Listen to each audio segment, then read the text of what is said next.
A escritora e editora Cristina Azevedo, que falará palestra sob o título Livros da Prensa. Boa tarde a todos. Nós vamos conversar sobre os livros da prensa à nuvem. O livro me entregou redondinho, chegou até Gutenberg e nós vamos a partir daí. Vamos falar então do imprimato. Assim, o Gutenberg inventou a prensa, da prensa veio a imprensa, o impresso, o imprimato, a licença para imprimir e, consequentemente, a editoração. Então, quer dizer, o Gutenberg inventou esta prensa, daí vieram os tipos móveis. A partir dos tipos móveis, a ideia da necessidade de uma autorização para aquilo que fosse impresso, o imprimato, nada obsta. E a partir daí, nós vamos dar um salto para o século XIX e mostrar para vocês como isso avançou de maneira lenta em 2 séculos. Isso, tendo sido inventado o linotipo no século XIX, ele persistiu no século XX, tanto que os primeiros livros que eu tive o prazer de revisar eram feitos ainda em linotipo. Já estou entregando, né? Sou bem antiga. E era muito bonito trabalhar com linotipo, né? Você ia criando linha a linha, era um processo terrível, porque era um chumbo quente, né? Era praticamente a visão do inferno, a visão e a audição, né? Porque conforme eles falaram, fazia um barulho incrível, né? Era um clim, clim, clim, ensurdecedor, a pessoa ficava submetida aos efeitos do chumbo, ela ficava submetida a um calor também bastante desagradável, mas eu penso que nesses tempos nós tínhamos o verdadeiro sentido das artes gráficas, porque tudo era feito por artífices, né? Artistas, eles eram capazes de criar coisas a partir da sua própria intenção. Era muito bacana trabalhar com essa equipe, porque era um processo longo, né? Alguém digitava, as linhas caíam, elas eram amarradas, elas eram entintadas manualmente, depois era feita uma prova com papel jornal, depois, quando alguém errava alguma coisa, saltava um pedaço, aquela página tinha que ser totalmente refeita, né? Quer dizer, as linhas tinham que ser refeitas, reamarradas, reimpressas. Era um processo divertidíssimo, eu digo, embora bastante insalubre, mas era mágico, né? Era alquímico. O chumbo era aquela coisa do solve e coagula e se transformava em conhecimento. Era de fato maravilhoso. E eu vivi os estertores desse tempo. E fiquei bastante tempo trabalhando com linotipo, até que surgiu a fotocomposição. Alguém aqui, mais ou menos da minha idade, vai lembrar disso aqui, né? A máquina de escrever elétrica, IBM, que trocava as esferas. A partir daí já se podia fazer uma pequena edição, mas isso geralmente servia para fazer um original que seria mimeografado ou coisa tal. Mas o que eu quero mostrar é divertido, né? Eu sou do tempo do mimeógrafo, eu sou do tempo do mimeógrafo, meu cara. Depois do linotipo, houve um avanço, deixa eu ver se eu bem me lembro, na década de 90, no final da década de 80 para a década de 90, apareceu esse sistema moderníssimo que se chamava fotocomposição. Você tinha um original datilografado que passava por um computador que processava aquilo e depois então tinha um sistema de impressão fotográfica. Ele produzia negativo, produzia o positivo, aí depois essas páginas elas eram feitas assim, uma espécie de uma tira longa, aí elas eram cortadas manualmente por uma pessoa diagramadora ou depois eram trabalhadas por um paste-up, né? O paste-up era a pessoa que colava sobre o diagrama, acertava a página, em alguns momentos ele fazia o espaçamento na mão, né? Quando alguém errava uma palavrinha também. E eu me lembro de ter passado longas noites, tanto com o linotipo, quanto com o pessoal de fotocomposição e diagramação, para fechar uma revista, por exemplo, ou para fechar um livro.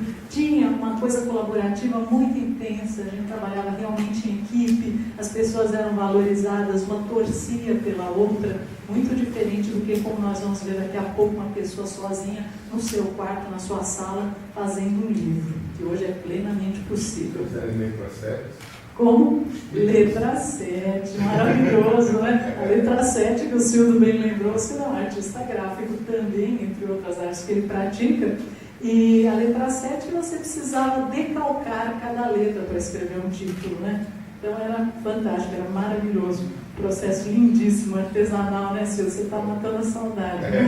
Que lindo. Isso eu preciso mostrar. Depois que você fazia a fotocomposição, diagramava, a pessoa ficava lá, né? Preciso explicar também que é muito engraçado, porque a diagramação era feita com corda de sapateiro, né?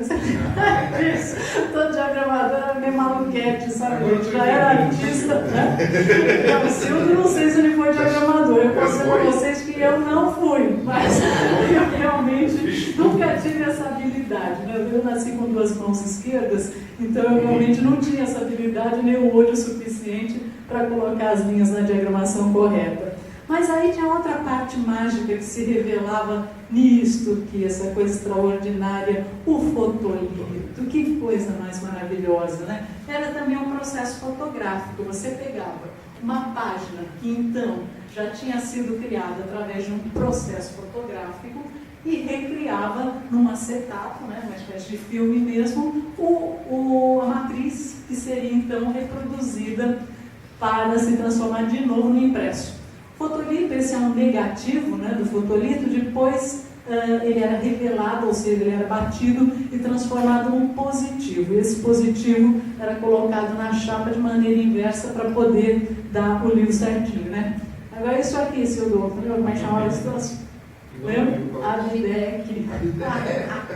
O Abidec, gente, era uma coisa incrível. Era uma espécie de uma massa vermelhinha em que, aliás, o fotolito era colocado sobre uma mesa de luz e cada buraquinho precisava ser coberto com esse abidec, porque senão ele marcava a chapa e depois, quando você revelava a parte branca do papel, ficava tudo cheio de pintinhas, né? Então isso realmente remonta ao tempo das artes gráficas, né? Tudo era muito artístico. Para vocês verem o que eu estou falando, era isso. Depois que o fotolito estava revelado, havia um revisor que com aquela lupinha que a gente chama de ponta-fio, ele passava quase por toda a superfície da montagem do fotolito, e se alguém não tivesse caprichado na abidec e começasse a ficar um monte de pintinha preta, ele pegava um estilete e ficava raspando aquilo. Gente, você não sabe o trabalho que dá para fazer um livro. Eu sou desse tempo.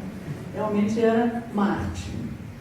E aqui, né, processo de impressão. Realmente depois aquele fotolito que vocês viram, aquela montagem era colocada sobre uma chapa fotossensível, era dado um banho de luz e a partir dessa chapa ela era entintada e passava então a produzir a impressão no papel. Uma maravilha. A impressão e o acabamento começou nessas pequenas máquinas que eram monocolores. Então, você para produzir um livro a cores, ele precisava receber 4 cores, ele entrava 4 vezes na máquina. Depois isso progrediu, você passou a ter máquinas já a 4 cores, né? Você vê aí que tem a reprodução de 4 daquelas máquinas monocromáticas. Então aí, hoje você já tem dispositivos pequenos, né? Pequenas máquinas com as quais você entra e já sai o livro lá na frente, dobrado, costurado, quiçá encadernado. Só falta refilar depois. É um espetáculo. Desculpe. Diga. Essa questão das 4 cores, inclusive, é uma questão de mercado até. Você tem um preço para os livros com 4 cores. Exato. E um preço para o preto e branco, né? Exatamente. Inclusive livros bicolores também era possível fazer. Os didáticos faziam muito bicolores, né? Colocavam os títulos em vermelho, imprimiam em preto. Quer dizer, era uma coisa...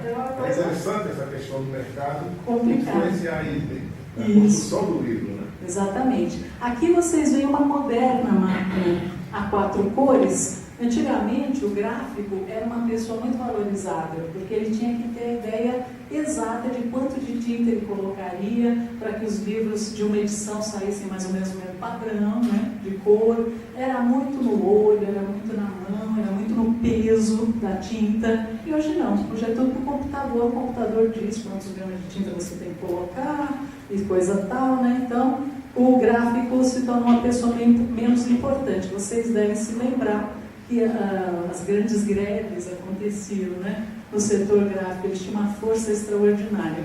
Lamentavelmente, hoje já não tem tanta força de mercado assim, né, como profissionais. E já na década de 60, o Marshall McLuhan, que é um dos gurus da comunicação, eu sou uma pessoa da comunicação, e aprecio muito a filosofia e as ideias do McLuhan. Em 60 ele já dizia que não era mais um mundo de rodas, era um mundo de circuitos, não era um mundo de fragmentos, mas de configurações e estruturas. E em que mundo vivemos hoje, né? Hoje vivemos num mundo que já nem é tanto de estruturas, mas é de muitas configurações. De fato, McLuhan foi um vidente, precursor de todo esse processo que vivemos hoje.